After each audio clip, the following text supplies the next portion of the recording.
DG नैब Islamabad major retired Shahzad Salim का तबादला कर दिया गया। मेजर रिटायर्ड शहजाद सलीम को DG नेशनल टैलेंट पोल तैनात कर दिया गया है। मजीद जानते हैं डॉन न्यूज़ के नुमाइंदे अब्दुल्ला मोहम्मद से। अब्दुल्ला, बताइए कि इस हवाले से मजीद क्या तफसीलात हैं आपके पास?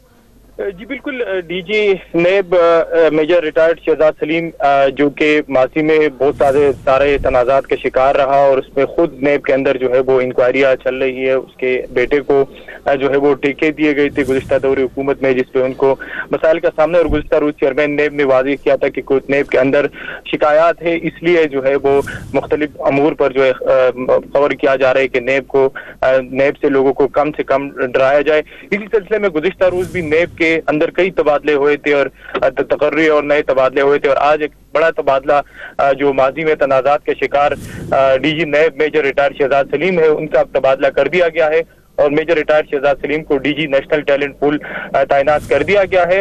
और चूंकि नैब में एक रिफॉर्म्स हो रही है हमारे ज़राए के मुताबिक, इसी सिलसिले में मजीद जो तैनातियाँ है और तबादले है वो भी आइंदा कुछ रोज के अंदर मुतवक्का है। जी बहुत शुक्रिया अब्दुल्ला मोहम्मद अपडेट करने के लिए।